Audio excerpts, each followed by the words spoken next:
አብረሽ ሩታን እንዳትነኩብኝ፣ በሷ የመጣችሁ በአይኔ የመጣችሁ። ከዚህ በኋላ ሩታ አካባቢ ብትገኙ ውድ ከራሴ ከዚህ በኋላ ስለኔም ቢሆን ስለኔም ምንም ቢሆን ለሩታ መታችሁ ለመናገር እንዳትሞክሩ ብሎ አቤልን አስጠነቀቀው። አቤል በጣም ፈራ።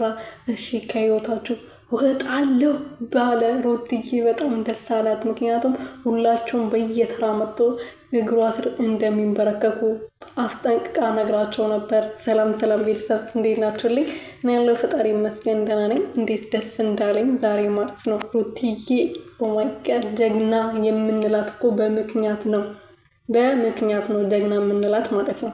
ሩትዬ እንግዲህ አብርሽ ትላንት መቶ ሩታን አናግሯት ነበረ። ብዙ ማስፈራሪዎች እየደረሱኝ ነው ብላ በተደጋጋሚ ስትናገር ነበር እና እነዛን ነገር ሰምቶ እንግዲህ አቤል ከዚህ በፊት ሱፍ ለብሶ መጥቶ ለሩትሽ አብርሽ ሊያገባ ነው ብሎ ሩታን ለማናደድ ሙከራ አድርጎ ነበረ ይመስለኛል። ያንን ቪዲዮ አይቶ ነው እንደዚህ መጥቶ እንደዚህ ሊናገረው የቻለው።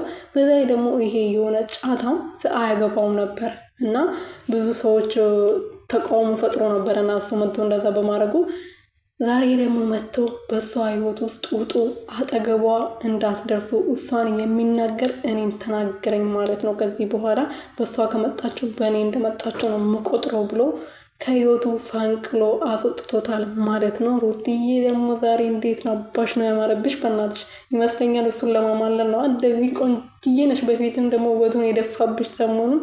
የሰሞኑ ውበትሽ ደግሞ ይለያል ይለያል። የው ማይ ጋድ እኔ ምንም አልልም የምር ማለት ነው። እና አብርሃም ትክክል ነገር ነው ያደረገው ብዬ አስባለሁ። ቢያንስ ሰላሟን ሊሰጧት ይገባል። የራሷን ህይወት እየኖረች ነው እኔ እንደሚመስለኝ፣ ይሄ ነገር ድራማ ካልሆነ በስተቀር ማለት ነው። አይመስላችሁ? እኔ ግን ይመስለኛል ማለት ነው።